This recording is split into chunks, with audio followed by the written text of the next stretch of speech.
Right, good morning, ladies and gentlemen. Welcome to the wonderful event, which is Lab Innovations. Now, my name's Andy Evans, and today I'm going to be running the Sustainable Laboratory feature. So if I tell you a little bit about me, I'm an independent consultancy, been doing this for 3 years, and been working in lab equipment sustainability for 10. We work with every single lab operator, so not just the people in the lab, but the people buying the kit, the people funding and paying the bills, and we offer a wide range of services, and all of those services are aimed at saving you money without having any negative effect upon the science or the scientists. Now, I don't particularly like this picture because if anyone here is from the lab background, we know that labs don't actually look like that. People don't drip blue stuff into test tubes unless it's Windoline. So I'm going to use a real scientist. This is my friend Luke Alderwick, who works at University of Birmingham, and he looks into antibiotic resistant TB. And Luke is actually good enough to be a model. I was working at the Crick, and there he was, modelling some underpants at the bus stop.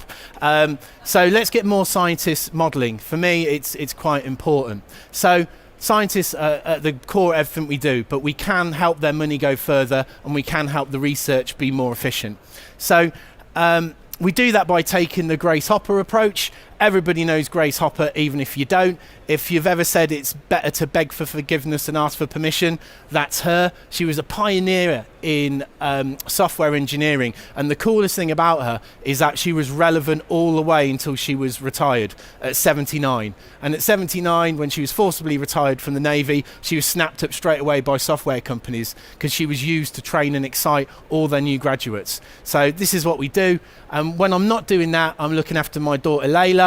This is my daughter just before she turned 2. She's lovely, she's friendly, and gives me lots of cuddles. This is her at 2, and there's a number of things that help stop Layla from being that and going back to that. The first one is cheese. I like cheese. She likes Gouda and Black Bomber cheddar, which is creamy and also 20% off at the moment at Waitrose. She also likes watching music videos on YouTube, but the most important thing that seems to just zone her out, which works, are optical illusions, of which she calls silly pictures. So I thought this would be a really good way to try and introduce some of the things I'm doing. Logically, it's got to be optical illusions. So here's the first one. This is one of these 3D illusions. Now, who can see the panda here?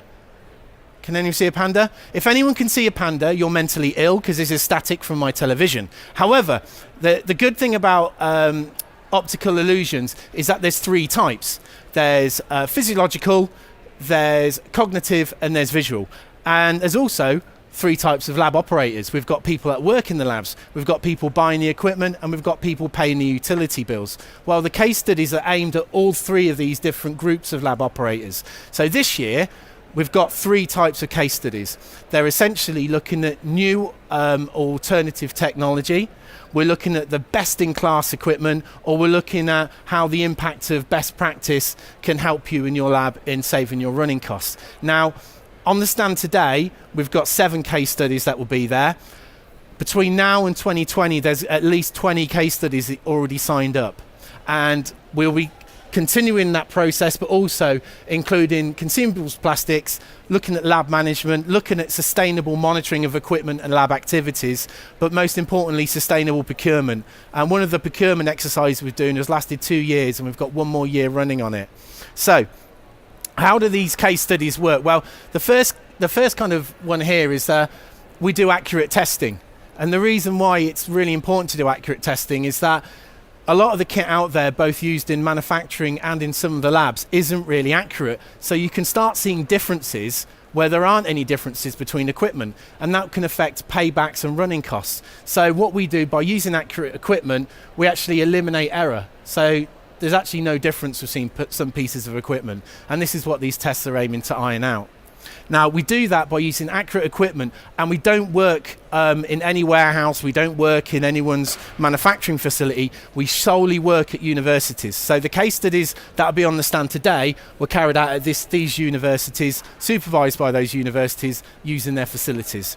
So hopefully what people will see is that we're independent. None of the equipment that has been tested has been touched by the manufacturer any other way other than just setting it up. The rest of it, the monitoring of it, carrying out the process has all been done by me and the university.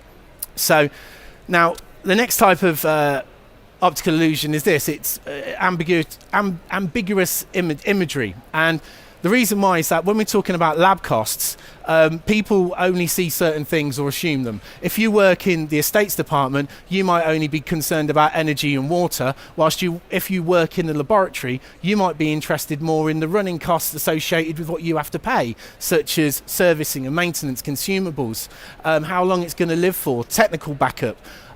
So when we do these case studies, and the work we're working on at the moment is that we want to highlight all of these different costs all in one place at the same time, because these costs aren't separate and they all interact with one another.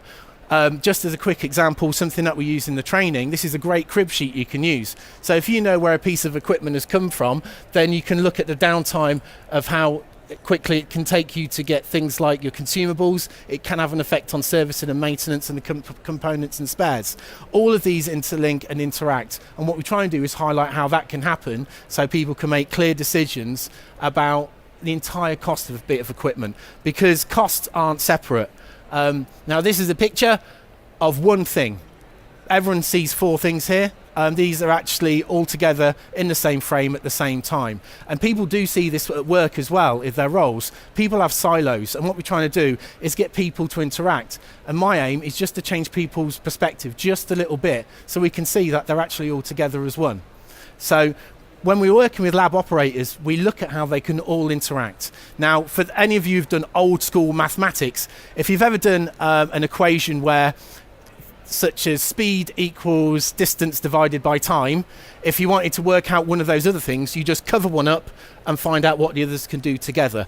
This is what I do. So for example, if we're looking at procurement, really good green procurement specifications make sure that they capture the needs of both of these groups. And the more of these that they capture, the more sustainable the procurement. Likewise, end users can help these chaps out by telling them what equipment they want to use that will help them reduce running costs, that help produce better practice, and then also help reduce the utilities costs for the facilities themselves. And giving each group an understanding of what each other's roles in prevents something like this. So you should have a scintillation effect here, where you can see dots flashing in and out of those white dots. But if you concentrate on just one white dot, it will disappear. And this is because we've only got certain amounts of energy and time, and this happens in the retina. So by understanding what other groups are doing, when you're not focusing on what's going on elsewhere, at least you'll have an understanding of what's actually going on. Another aspect of looking at these case studies is to prevent stuff like this. Now, is this moving for any of you? Get a bit of undulation? So we're seeing movement, and I always say, well, movement is also associated with progress. Progress, for me, has been linked to sustainability in a term known as greenwashing. Now, does anyone know what greenwashing is? Greenwashing is when people make things green, they put leaves on them, they tend to call them eco, and they're sold on being very green. So that's greenwashing. Now, the problem with greenwashing is, although they use really good looking people for doing it, there can be no real difference in the products that they are themselves, but it works. The reason why greenwashing works is that most people buying equipment, buying products for the lab, generally tend to be good people and they want to do a good thing. So if they can find, just by buying a bit of kit, they're making a difference, they'll do that. Greenwashing will actually increase your chance of buying something by 20%. And yet studies have shown, only in the US market at the moment, that 95% of the products on the market that have been greenwashed have no actual savings in running costs whatsoever. So case studies, we're aiming to highlight that as well. So really, we're giving people the tools that way they can actually see the full details as to what's going on there. And what we want to do is to provide a standard where people can feel trusted in what they're looking at and what they're going to save. Now, there are efforts to do that, and you might see some of this around here today for energy, and that's Energy Star. Now, Energy Star is an American concept, which is quite interesting. However, its aim and its finish are two different things. The reason why is that to get onto Energy Star, you have to have your own published figures made by yourself that prove that you're better than something that's really, really old. At the moment, we're not finding that those things are being tested. And if anyone here has ever tested a bit of equipment, we know that the background, the ambient conditions, can really affect the results, even if there are no differences. So essentially, Energy Star tends to use published results that haven't been checked, which really is as useful as that. So what we're trying to do is to highlight these concepts and eliminate them wherever possible by having this sustainable approach and looking at that in a sustainable laboratory feature. So the tours for that are every hour on the hour, starting at 11. They take a little bit over 20 minutes. There's representatives from the universities going to be there on the stand as well to talk about their projects. And then after that, if you want to talk about a specific bit of equipment, then we've got the time to do it. The case studies on there aren't even out yet. They're not to be published for another 10 to 12 days. So this is the first time you'll get to see them. And that is the end. I hope it wasn't too boring, and thank you very much. Any questions, please? Hello. The Energy Star logo. Yeah. I mean, does anybody make purchasing decisions? It's very clever marketing because the Energy Star has a different way of presenting the energy figures. So some people will say kilowatt hours per day or watts per litre per day, and that's like the pound for pound figure. They use cubic meters cubed kilowatt hours per day divided. And some of this is becoming more and more prominent in people's marketing because they see it as Energy Star as being some sort of green tick and thumbs up, when actually it could have a piece of equipment which is better than something really old, but compared to something else that's still in the market, it still could be using double the energy. So it's not really a fair representation of what truly is green. But it is coming up more and more now. If you ever go on LinkedIn and see people sharing what's green and put it on their literature, I'm seeing the Energy Star thing coming up more and more and more, and it's a little bit infuriating. But yeah.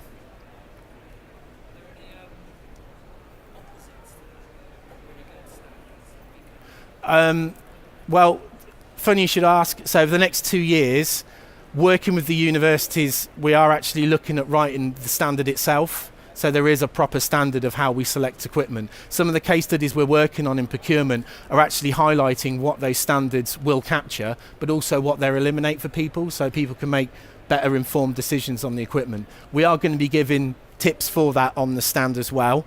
But yeah, at the moment there are a lot of good efforts, but they've been done in pockets up and down the country. And what we're hoping to do with the collaborations is to get a consensus as to what the standard should be, what something sustainable should be, and what something that isn't particularly green, well, what should happen with it? Should it even get in the door?